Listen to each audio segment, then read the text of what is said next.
Bonjour à toutes et tous, bienvenue sur ce nouveau webinaire aujourd'hui. Alors, tout d'abord, merci à toutes et à tous d'avoir répondu aussi nombreux à notre invitation pour cette session sur l'hypertension artérielle du chat. Je me présente, je suis Cécile Collignon, vétérinaire et responsable technique chez Seva.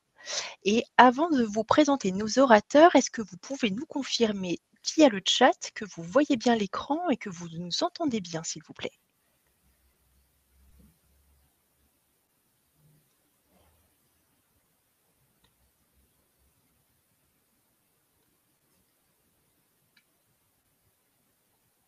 Super. Bon. Alors, aujourd'hui, j'ai le plaisir d'être accompagnée par Laurent Boana et Célia Maringue. Laurent est spécialiste en ophtalmologie à la clinique Ophthavet à Paris. Célia est vétérinaire ophtalmo et ancienne interne de l'école vétérinaire d'Alfort. Cette année, on vous propose en 2022 un parcours un petit peu différent. On sait que l'hypertension artérielle, c'est rarement une maladie qui arrive seule. Un chat hypertendu n'a rarement que des lésions oculaires et c'est la raison pour laquelle on va essayer de mener en parallèle les maladies concomitantes et notamment les maladies rénales chroniques avec l'hypertension artérielle qui peut entraîner des lésions oculaires et des lésions rénales. Aujourd'hui, on va s'intéresser principalement à l'intérêt de l'examen ophtalmologique dans le suivi d'un chat qui présente une maladie rénale chronique. Dans une autre session, la prochaine en tous les cas qui aura lieu en juin, on vous parlera plus en détail du traitement, du suivi et de ce que l'on peut attendre après au niveau des lésions. Juste avant de commencer, petite précision, Medcom est partenaire de ce webinaire et comme la dernière fois, il y aura un quiz proposé par Célia et par Laurent. La personne qui répondra de façon correcte et la plus rapide via le chat aura la chance de repartir avec un ouvrage. Laurent, je vous laisserai nous en dire plus à ce sujet. J'en ai fini pour ma partie, je vous laisse la place. Merci. Bonjour à tous. Bonjour à tous. Merci à Cécile, merci à Seva pour l'organisation et la participation. Donc, comme vous a dit Cécile, aujourd'hui, nous allons nous focaliser un peu plus que la dernière fois. La dernière fois, on vous avait présenté les liens entre l'hypertension artérielle et les lésions ophtalmo. Et aujourd'hui, on va se focaliser sur l'intérêt de l'examen ophtalmo dans le suivi d'un chat atteint de maladie rénale chronique. Voilà pour les remerciements. Et je vais donc tout d'abord passer la parole à Célia Maringue qui va vous parler de la maladie rénale chronique chez le chat. Merci, bonjour à tous. Donc, je vais effectivement vous faire quelques rappels sur la maladie rénale chronique chez le chat. La maladie rénale chronique, elle est définie comme des anomalies structurelles ou fonctionnelles qui concernent soit un rein, soit les deux, et qui évoluent depuis plus de 3 mois. C'est une maladie qui est très fréquente et la fréquence, elle va augmenter avec l'âge. Ça concerne 28 à 50% des chats seniors. La maladie rénale chronique, c'est une cause importante de morbidité et de mortalité chez les chats âgés.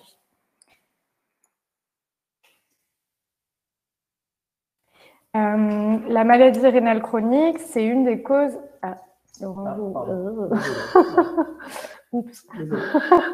La maladie rénale chronique, c'est une des causes les plus fréquentes d'hypertension artérielle.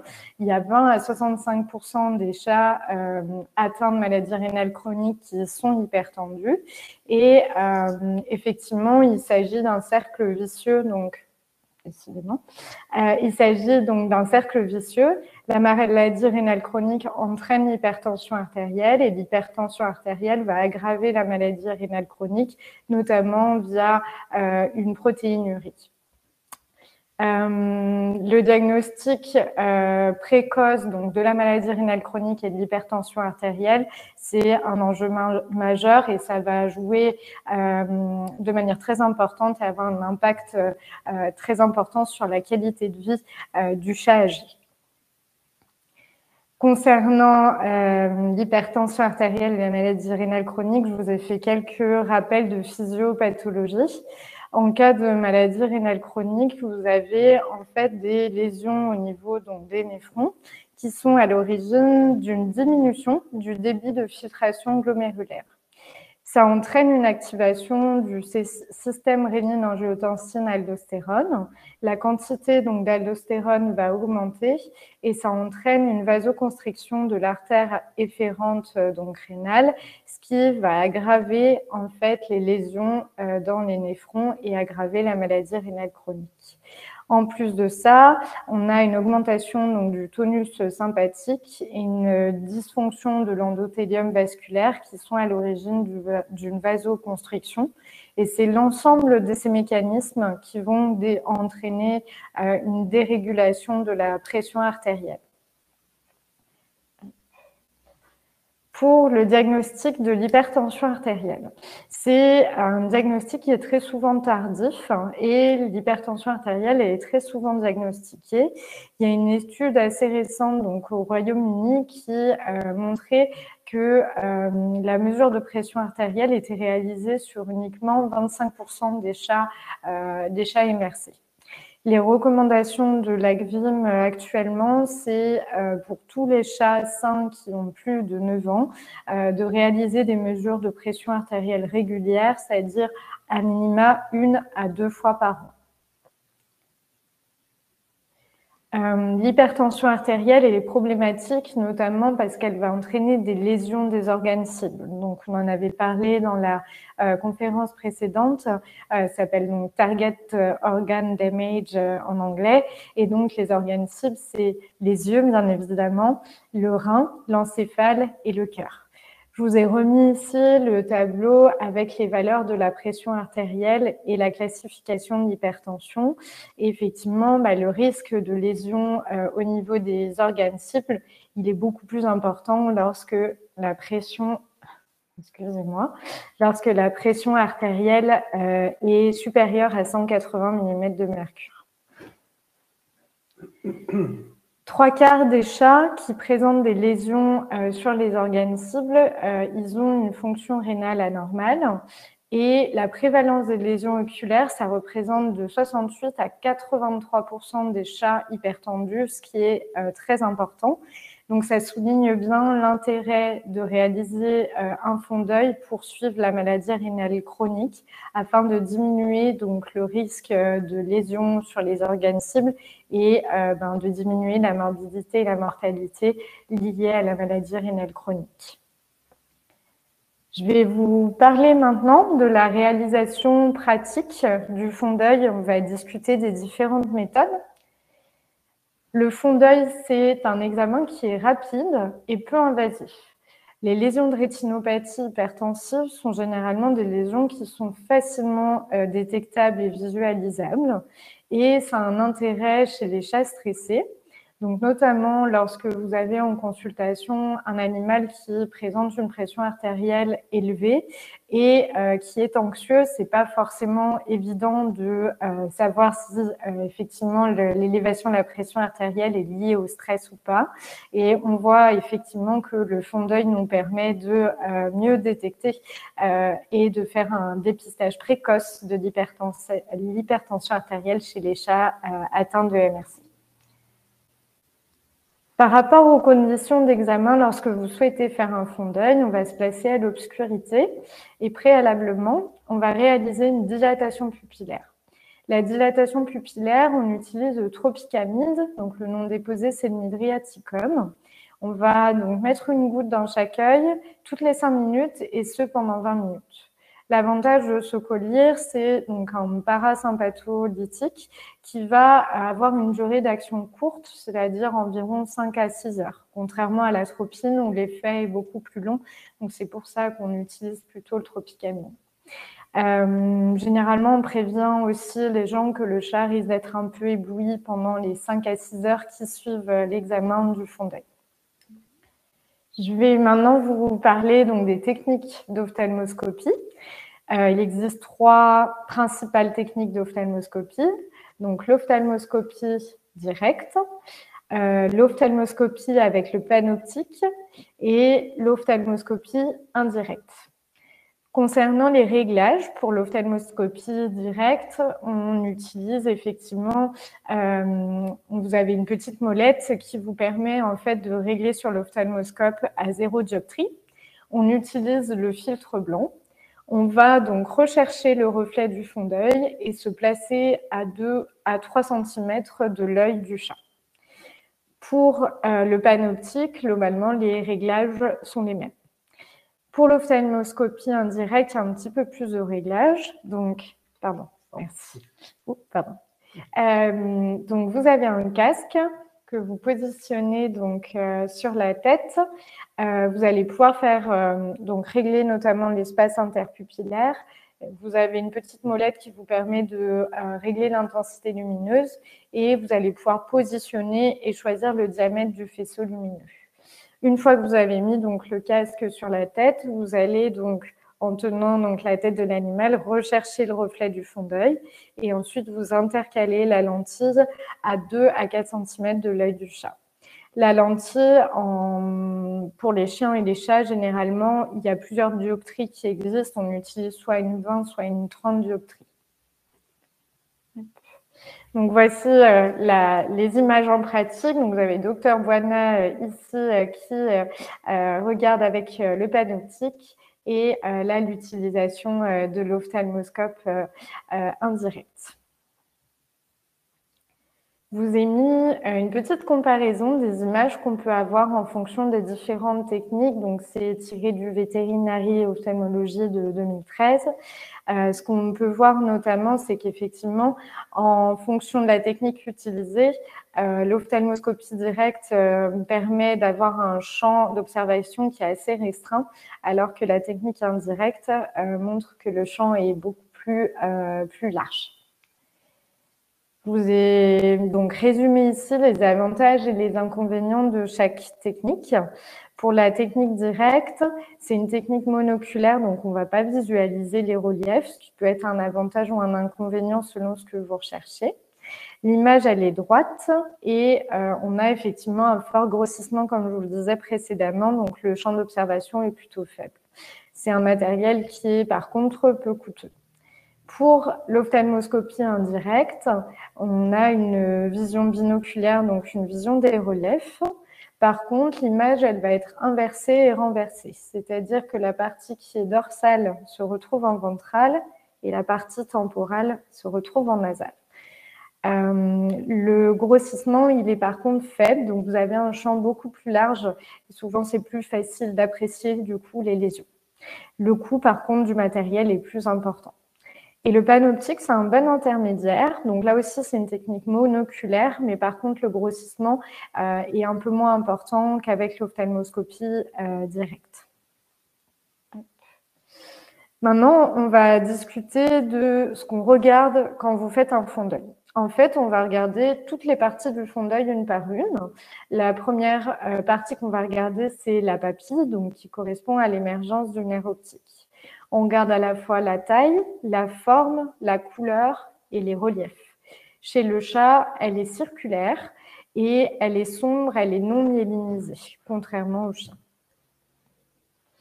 Ensuite, vous allez donc regarder et visualiser le tapis et la zone montapétale. Entre les deux se trouve la zone de transition. Et vous allez pouvoir découper le fond d'œil en 4 zones pour observer les zones une par une et pouvoir les comparer. Ensuite, on va visualiser les vaisseaux.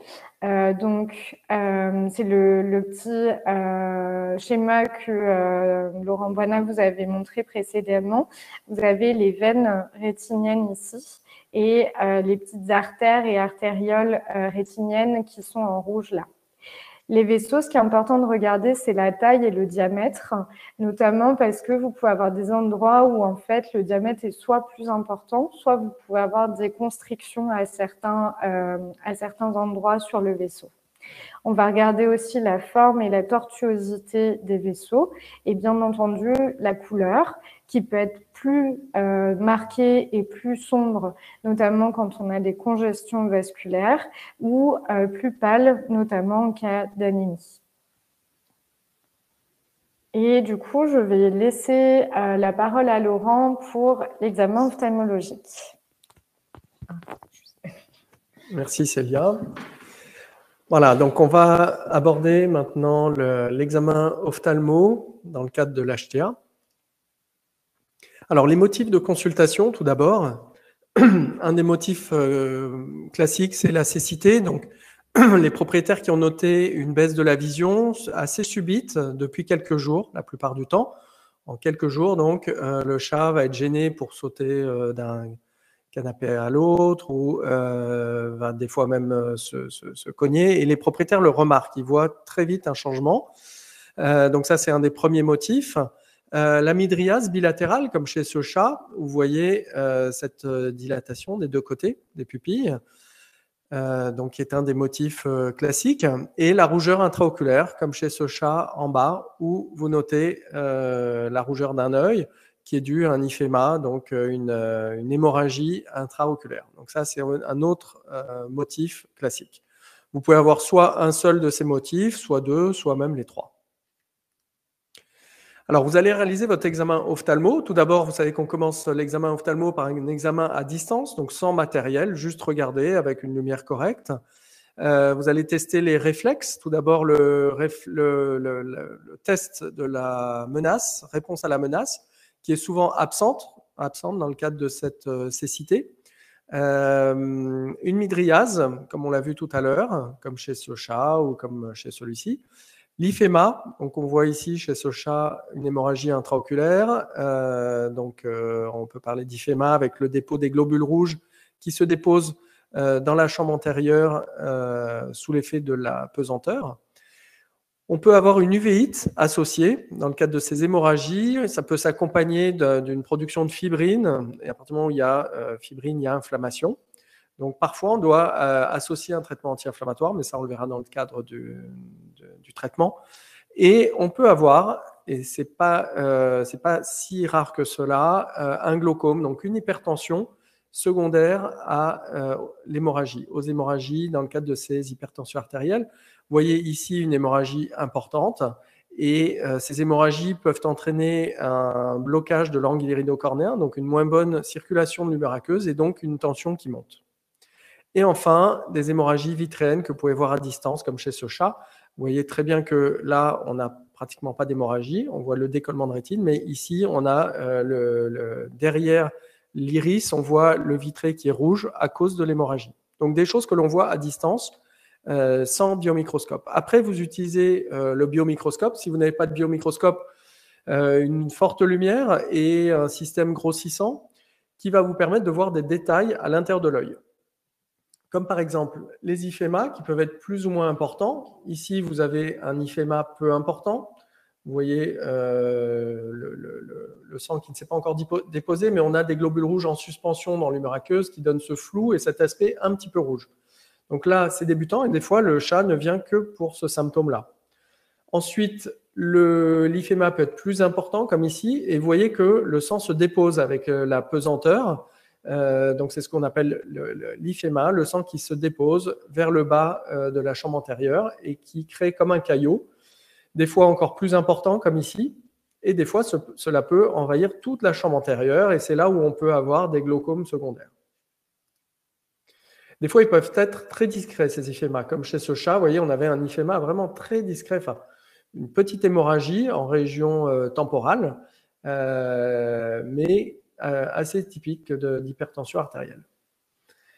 Parfois, ils peuvent avoir des formes particulières, comme ici, et on peut confondre avec une tumeur. Donc attention, parce que le caillot derrière l'iris, comme ici, peut entraîner un iris un peu bombé, un effet de masse, qui peut laisser penser à un mélanome.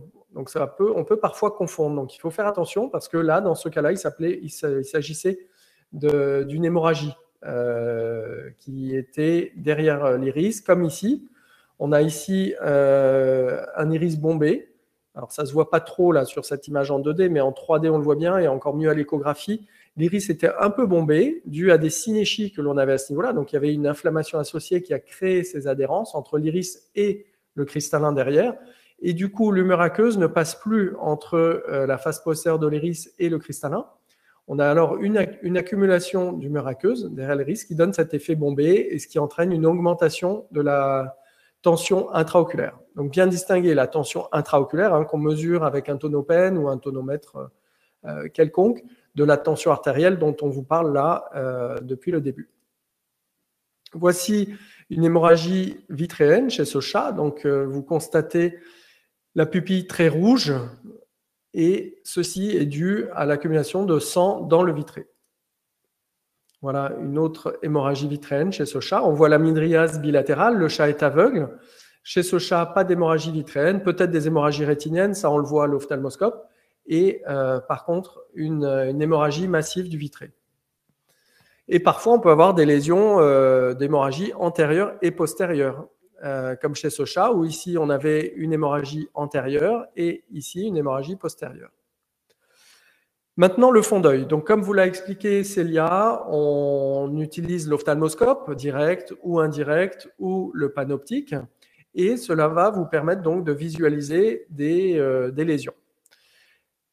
Par exemple, une tortuosité des vaisseaux rétiniens, des hémorragies rétiniennes, comme ce que vous avez sur la photo de droite, où on voit ces hémorragies rétiniennes massives, des décollements de rétine, plus ou moins importants, un œdème rétinien, avec des lésions très caractéristiques, et un œdème de la papille parfois.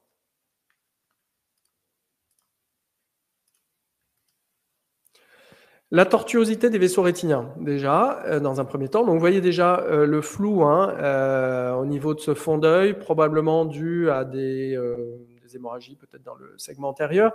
En tout cas, ici, par rapport aux images normales que vous a montré Célia, où vous aviez vu qu'on avait des veines assez droites et des artères surtout très rectilignes. Là, on a une tortuosité des vaisseaux. Là, on voit très bien ici, à ce niveau-là, la tortuosité qui est assez caractéristique. Ensuite, on a des hémorragies rétiniennes. Alors, ce tableau qui peut paraître un peu complexe est surtout pour vous montrer 4 lésions assez caractéristiques d'hémorragie. Tout d'abord, ce type d'hémorragie en quille de navire, très caractéristique. Il s'agit d'hémorragies pré-rétiniennes. Ensuite, on a des hémorragies sous-rétiniennes, donc profondes, comme ceci, avec souvent cette forme-là, et surtout un rouge très sombre. Donc, c'est la caractéristique. Et ensuite, des hémorragies intra-rétiniennes, donc à l'intérieur de la rétine, soit des hémorragies intra-rétiniennes profondes, comme ici, soit plus superficielles, comme ici, avec un aspect en flamèche, comme vous voyez là, assez caractéristique. Voici donc des cas d'hémorragie rétinienne lorsque vous réalisez l'ophtalmoscopie, directe ou indirecte, avec ici une hémorragie sous-rétinienne. D'accord ? Donc plutôt sombre. Et ici, une hémorragie sous-rétinienne associée à une hémorragie intra-rétinienne profonde. Les cas d'œdème rétinien, ça c'est très très fréquent. On en voit beaucoup, souvent avant d'avoir des hémorragies. Vous voyez, c'est ces lésions un petit peu floues ici. Donc ça, l'aspect flou, la caractéristique floue, c'est vraiment typique. Un peu foncé, un peu bulleux. Et vous voyez qu'il n'y a pas d'hémorragie autour de cette lésion, c'est une lésion d'œdème. On peut avoir des décollements de rétine. Bon, on avait déjà vu cette photo, je vous la remonte parce que là, il n'y a même pas besoin d'ophtalmoscope. Avec la mydriase induite par le décollement, on voit ce décollement avec cet aspect très festonné de la rétine décollée, avec d'ailleurs une petite hémorragie ici rétinienne qui est bien visible. Et lorsque vous réalisez le fond d'œil, on a le décollement qui est bien visible avec cet aspect caractéristique. Une des caractéristiques, c'est que lorsque vous mettez à 0 avec votre ophtalmoscope direct, parce que je pense que l'ophtalmoscope direct, vous l'utilisez tous, si vous mettez à 0, qui est la position de la lentille standard pour réaliser un fond d'œil, eh bien là, vous allez être flou. Pourquoi la zone ici va être floue? C'est parce que la rétine est décollée, donc elle va être un peu avancée. Du coup, vous allez devoir rajouter quelques dioptries à votre ophtalmoscope direct et donc tourner un petit peu, vous savez, ce disque que vous avez dans l'ophtalmoscope direct, vous ajoutez des lentilles et donc vous allez pouvoir voir plus en avant de la rétine et donc voir la rétine décollée de façon nette comme ici. Voilà un autre fond d'œil de décollement rétinien complet, très caractéristique, hein, avec un détachement là, complet et un aspect qui est dit en feuille de liseron. Et chez ce chat, avec une mydriase bilatérale complète. L'échographie oculaire que l'on réalise, nous, ici, avec un ophtalmoscope, avec un échographe haute fréquence, mais on peut aussi utiliser un échographe plus classique, comme vous utilisez peut-être quotidiennement pour l'abdomen. Dans ce cas-là, donc, on voit très nettement, là, vous avez le globe oculaire, avec chez ce chat, on voit bien le décollement de rétine complet, avec ce décollement en fleur de liseron. Parfois, des décollements beaucoup plus discrets, comme ici, où vous voyez, donc là, on a la coupe de l'œil, l'avant, on a la cornée ici, la chambre antérieure, le cristallin, l'écorce ciliaire, le vitré, relativement transparent chez ce chat, avec parfois des hémorragies lors d'hypertension artérielle, et ici, un décollement rétinien très discret, qui était bien visible à l'échographie. Voilà, je vais repasser la parole à Célia Maringue pour la suite et le diagnostic et la prise en charge. Merci. Du coup, on va aborder la dernière partie donc, sur la prise en charge de la maladie rénale chronique. Donc, c'est l'arbre décisionnel qui a été décrit dans l'étude dont vous avez les références juste en dessous. Donc, une fois que le diagnostic donc, de la maladie rénale chronique a été fait, vous allez donc le même jour, en tout cas rapidement juste après, réaliser une mesure de pression. Si celle-ci est inférieure à 160, vous allez faire des suivis de pression tous les 3 mois. Si elle est supérieure à 160, c'est à ce moment-là où on va rechercher les lésions des organes cibles et donc notamment réaliser un fond d'œil. Si vous avez des lésions des organes cibles, vous pouvez initier tout de suite le traitement antihypertensif. Si vous n'avez pas de lésions des organes cibles, à ce moment-là, on fait un suivi au bout de 8 jours et lors de ce suivi, vous allez réaliser à nouveau une mesure de tension et un examen du fond d'œil. Si la tension est cette fois-ci inférieure à 160 et que vous n'avez pas de lésion des organes cibles, on réalise donc à nouveau un suivi de pression tous les 3 mois. Par contre, si vous avez soit la tension qui est supérieure à 160 et ou des lésions, donc des organes cibles, des lésions au fond d'œil, vous pouvez initier le traitement antihypertensif. Donc, on voit bien que l'examen du fond d'œil, il est fondamental dans la prise de décision pour savoir si effectivement on initie ou non un traitement antihypertensif. Donc, du coup, en conclusion, je ne sais pas, vous voulez la faire? Je la fais, c'est bon? Allez, vas-y. Pour la conclusion, donc, la maladie rénale chronique est une maladie très fréquente, notamment chez le chat âgé, et très souvent associée à l'hypertension artérielle. Et associée à cette hypertension artérielle, on a une forte prévalence de lésions oculaires, ce qui montre le grand intérêt de la réalisation du fond d'œil dans le suivi de la maladie rénale chronique. C'est un examen donc rapide et peu invasif. Les lésions oculaires sont facilement visibles et ça a un grand intérêt notamment chez les chats stressés.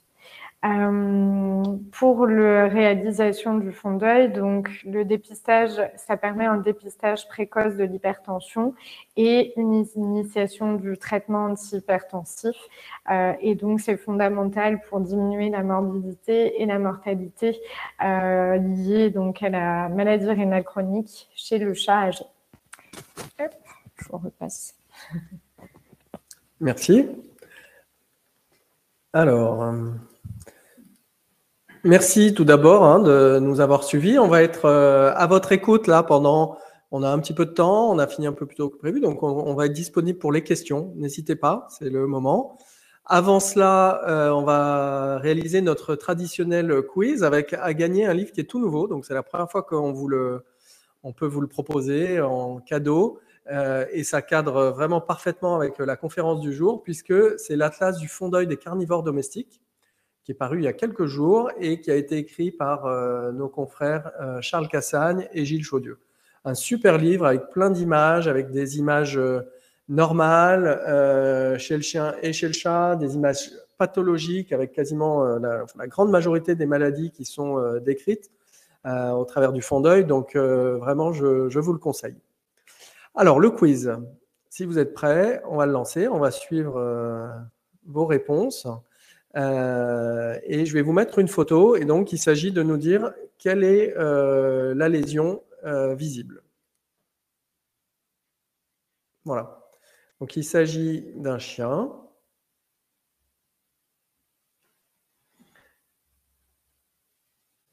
Donc, il faut localiser la lésion.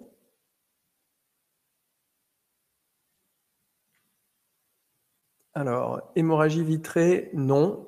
Vitréenne, non. Intracristallin, non. Vitréenne, non. Uvite, non. Hémorragie antérieure et cataracte, non. Hémorragie du vitré, non. Ouais, vous voyez tous une hémorragie du vitré, mais alors c'est pas facile, hein, je vous dirai pourquoi. Vous êtes tous excusés. Iféma, hémorragie du cristallin, non. Mais c'est vrai que c'est traître. Hein. Bah, j'ai essayé de sortir un petit peu de ce qu'on voit d'habitude. Décollement de rétine, non. Corps étranger, non. Hémorragie cornéenne, voilà. Alexandra, c'est ça? Alexandra B. Bravo. Bravo, Alexandra. C'était bien une hémorragie cornéenne. Voilà. Après, il y en a d'autres qui l'ont vu. Bravo à tous. Alors, je vois qu'il y a beaucoup d'autres réponses sur des hémorragies à d'autres cornées. Après, il y en a d'autres qui l'ont vu, là. Gabi, bravo. Hémorragie de la cornée. Ok, bon, bah, bravo Alexandra, vous avez été la plus rapide. Donc oui, c'est un peu traître et franchement, vous êtes tous excusés, c'est pas facile parce que normalement, dans les conditions normales, on peut voir en 3D, ce qui vous permet, avec un système grossissant ou avec votre biomicroscope ou même l'ophtalmoscope, vous allez vite localiser cette lésion que l'on voit là. Bon, tout de suite, vous avez tous vu qu'il s'agissait d'une lésion hémorragique, donc là, vous avez tous raison. Mais après, il faut savoir à quel niveau elle se situe. Et c'est vrai que sur une photo, voilà, on voit pas en 3D. Donc, je peux comprendre qu'on l'imagine plus profondément. Mais il s'agissait là d'une hémorragie cornéenne. C'est pas hyper fréquent, ces hémorragies, qui sont des hémorragies stromales, c'est-à-dire dans l'épaisseur de la cornée, un peu en nappe, comme ceci. Donc, c'est le stroma qui s'infiltre, les fibres de collagène qui sont infiltrées par l'hémorragie. Souvent, on a un ou deux vaisseaux qui expliquent le fait que donc souvent en région temporale ici, qui explique le fait que des globules rouges, des hématies, aient été apportés jusqu'à cette localisation de la cornée. Et ce qui se passe, c'est qu'on a un de ces petits vaisseaux qui éclate et donc on a cette hémorragie en nappe. Alors, c'est des lésions qu'on voyait très peu il y a plus de 15 ans, parce que c'est une lésion typique des chiens très âgés. Et c'est vrai qu'avec le vieillissement que l'on a maintenant des chiens et des chats de la population, donc vieillissement dû à l'augmentation de l'espérance de vie, l'augmentation des soins que vous faites, eh bien, c'est une lésion que l'on voit de plus en plus parce qu'elle est caractéristique des animaux âgés. Voilà. C'est une lésion qui n'est pas grave. Ça impressionne beaucoup les propriétaires. Ils viennent en vous disant, voilà, il y a une tache rouge depuis hier, ils pensent que c'est une urgence, alors que pas du tout. Elle se traite, en fait, elle se résorbe quasiment toute seule en quand même quelques semaines. Donc ça met quelques semaines avant d'avoir une disparition de l'hémorragie des hématies à l'intérieur du stroma. Et on aide avec un collier anti-inflammatoire en local, type dexaméthasone en collier, 3 fois par jour pendant quelques semaines. Voilà, donc ça accélère un peu la guérison et puis surtout ça permet de réduire la cause qui est ces petits vaisseaux que l'on a souvent à ce niveau-là. Voilà, donc oui, vas-y. Je rajoute juste un petit quelque chose par rapport aux hémorragies cornéennes. Il y a une étude assez, pas très ancienne de souvenir, qui en fait ils ont établi un lien avec les hémorragies et le fait que chez les chiens âgés, ça pouvait être lié à du Cushing, l'hypothyroïdie, l'hypertension artérielle. Donc, c'est toujours intéressant quand on a ce type de lésion de faire à minima un bilan sanguin approfondi. Voilà. Je repasse la parole à Laure. Ouais, beaucoup de Cushing, ouais, c'est vrai.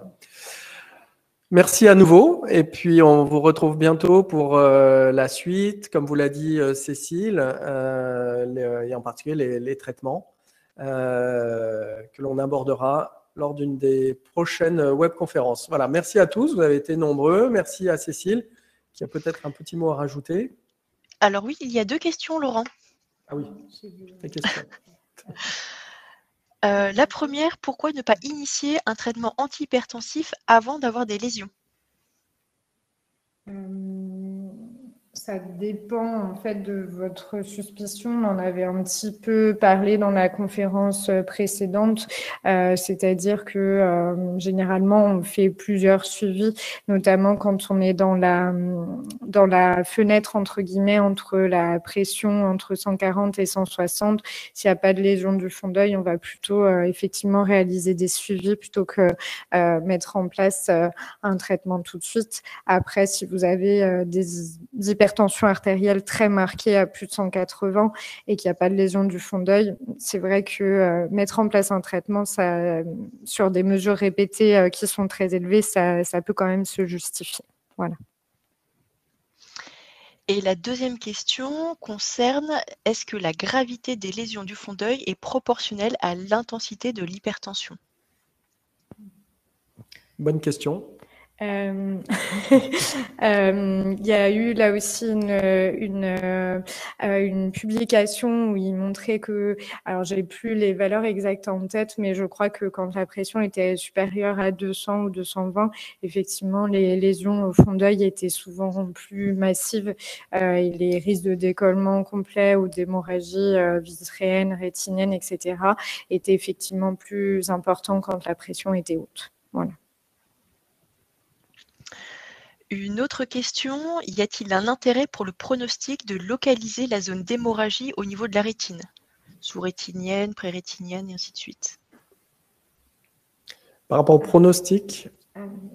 Oui. Ça, je n'ai pas de connaissance. Pas que je sache. Non, pas spécialement. C'est plus pour la description des lésions, pour le suivi du fond d'œil, caractériser la localisation de l'hémorragie. Ça permet de faire la description et de suivre en fonction de l'évolution la taille de chaque hémorragie. Après, par rapport au pronostic, là, pour le coup, j'ai pas de connaissance que ça aurait une influence. Non, pas par rapport à la localisation. Non, il n'y a rien de précis là-dessus qui a été montré. Ce qui compte, c'est, comme disait Célia, c'est de la localiser pour pouvoir la suivre, en fait. Et après, ce qui compte, c'est la taille de cette hémorragie, l'importance de l'hémorragie. C'est vrai, plus que la localisation. Et puis après, savoir s'il y a des décollements associés, bien sûr. Ça, c'est plus le décollement va être important, plus le pronostic va être réservé. Ok. Autre question, y a-t-il un traitement spécifique à l'œil dans le cas du glaucome associé à l'hypertension? Spécifique, non. C'est-à-dire qu'on utilise les mêmes produits. Donc chez le chat, c'est avant tout l'association d'orzolamide et Timoptol, donc le Cosopt. L'azopt aussi, parfois, qui est utilisé chez le chat. Le latanoprost, qui n'est pas vraiment indiqué chez le chat. Il n'y a pas eu d'études qui ont montré l'intérêt du latanoprost, le xalatan, qui marche très très bien chez le chien, pardon.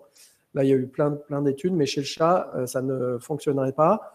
Donc ça, c'est pour le traitement médical, donc surtout le Cosopt pour ce qui est du médical, ou l'azopt en collyre, donc les inhibiteurs de l'anhydrase carbonique. Et ensuite, on a, sur les cas graves qu'on n'arrive pas à maîtriser médicalement, la chirurgie. Donc chirurgie, soit de cyclophotocoagulation au laser diode, comme pour un glaucome classique, et puis des iridotomies sur les iris bombés que je vous ai montré tout à l'heure. On peut faire une iridotomie au laser aussi pour permettre à nouveau à l'humeur aqueuse de passer d'un champ antérieur. Alors, ça, là, je vous ai donné le traitement classique que l'on fait chez un chat glaucomateux, avec cette conduite à tenir, traitement médical puis chirurgical. Là, on est dans le cadre d'animaux qui sont souvent âgés, des chats âgés, qui sont insuffisants rénaux, qui ont de la tension. Donc là, je vous ai dit au niveau théorique la chirurgie, mais c'est vrai que chez ces chats hypertendus avec insuffisance rénale, on fait tout pour éviter d'en venir à la chirurgie, bien sûr. Hein. Donc, on reste quand même souvent sur du traitement médical. Si je peux me permettre, ça dépend aussi de la cause du glaucome, c'est-à-dire que si c'est lié notamment à un hyphéma massif qui peut en fait empêcher l'écoulement et l'élimination de l'humeur aqueuse, à ce moment-là, on peut mettre des traitements anti-inflammatoires topiques pour justement diminuer l'uvéite et donc baisser la tension. Après, il faut toujours être quand même un petit peu prudent parce qu'on sait qu'il y a par rapport au traitement anti-inflammatoire, même en topique, une résorption systémique. Donc, ça dépend aussi du stade de la maladie rénale chronique. Voilà. Mais pensez à rester sur du médical avant tout, parce que c'est vrai qu'au niveau anesthésie, chez ces chats, ça peut être dangereux. Pouvez-vous expliquer comment vous mesurez la tension artérielle, vos difficultés ? Ça, on en avait beaucoup parlé dans la conférence précédente sur les différentes techniques. Effectivement, on fait au Doppler et il faut être dans un environnement calme, il faut prendre plusieurs mesures et faire une moyenne. Après, les difficultés, c'est quand l'animal est stressé, évidemment, et il peut y avoir plusieurs impacts sur la tension à ce moment-là. Mais c'est vrai que c'était très détaillé dans la conf précédente, donc je ne sais pas si je reviens plus dessus ou pas, mais voilà. Ou le replay est toujours disponible, peut-être. Voilà, exactement. Une fois le traitement de l'hypertension mis en place, est-ce que les symptômes oculaires disparaissent? Midriase, hémorragie? Très bonne question. Et avant d'y répondre, je vous invite à participer au prochain webinaire. Mais comme l'a fait Célia pour la question d'avant, je vais vous répondre quand même. Je vais quand même vous répondre, mais ça sera plus détaillé plus tard.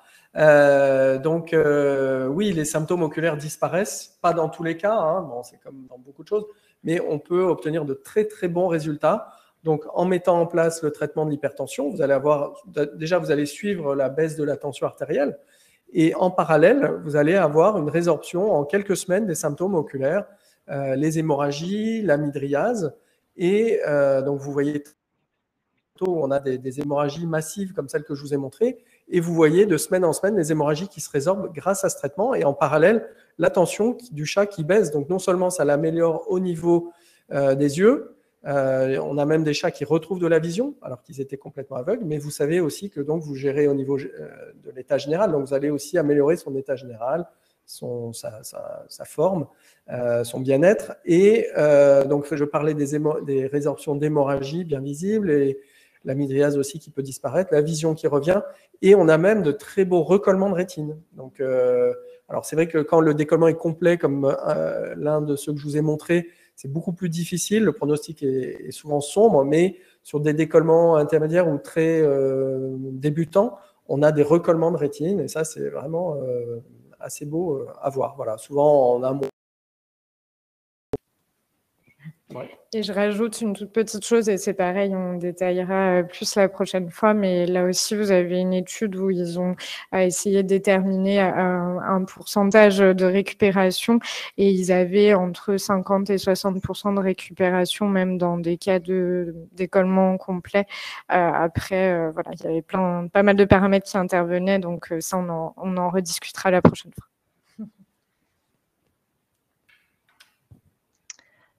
Je vous remercie. Très bien. J'ai l'impression... Alors, hop. Encore des nouvelles questions. Un chat à 190 qui fait un glaucome bilatéral est forcément lié à l'hypertension? Non. Non. Je pense même que tout va dépendre des lésions dans la chambre antérieure que l'on a, parce que c'est vraiment les lésions de la chambre antérieure qui entraînent un glaucome. Donc, ça va dépendre de ce que vous voyez associé à votre tension artérielle. Est-ce qu'il y a une hémorragie? Est-ce qu'il y a un iris bombé, comme je vous ai montré? Dans ce cas-là, oui, il y a probablement un lien. S'il n'y a pas d'iris bombé et qu'il n'y a pas d'hémorragie, pas grand-chose dans la chambre antérieure, il y a des chances pour que ça soit non lié. Qu'il soit à la fois hypertendu et qu'il ait aussi une hypertension intraoculaire. Oui, le PDF, vous l'aurez bientôt, hein, dans 2 heures. Et ensuite, concernant sur un chat atteint de maladie rénale chronique et hyperthyroïdien qui présente des lésions oculaires, dans quel ordre contrôler les choses? Alors, stade de maladie rénale chronique et dosage T4. Je suis en train de... J'essaie de comprendre la question. Dans quel ordre contrôler? Ah oui, pour modifier le dosage antihypertenseur. Logiquement, effectivement,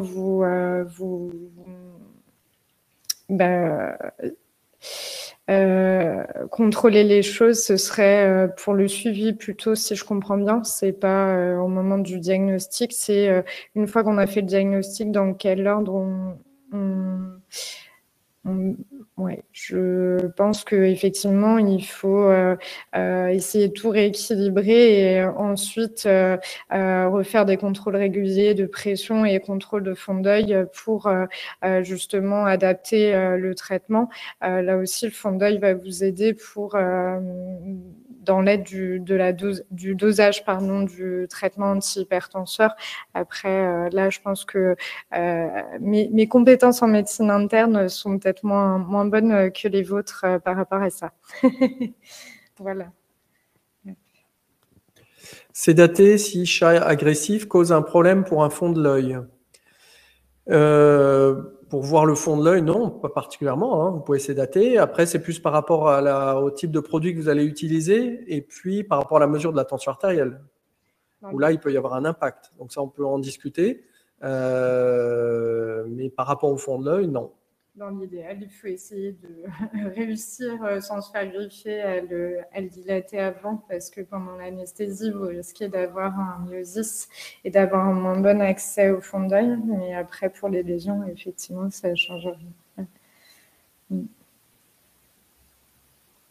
La question suivante, donc, c'est le niveau de la T4 est influencé par la maladie rénale chronique. Alors ça, oui, effectivement, il faut une fois qu'on a traité la T4, mesurer effectivement votre créatinine et le SDMA pour justement, puisque les deux s'influencent, effectivement, il faut refaire des mesures de contrôle après. Oui.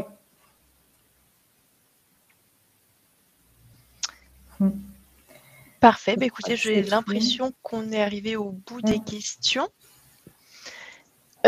Merci beaucoup. Alors du coup, merci beaucoup Laurent et Célia. Merci à tous d'avoir participé à ce webinaire. Donc, il est disponible en replay. Ceux qui ont déjà eu lieu sur la mesure de pression artérielle, les lésions oculaires ou les lésions rénales et cardiaques sont toujours disponibles si vous le souhaitez.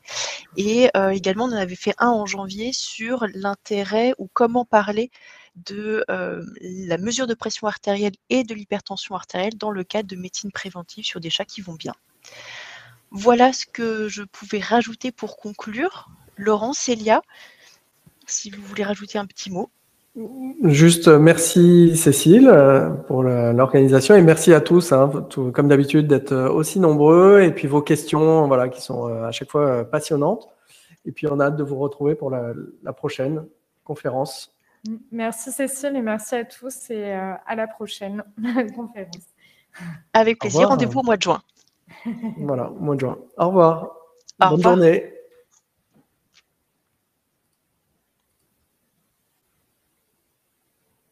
C'est ça ?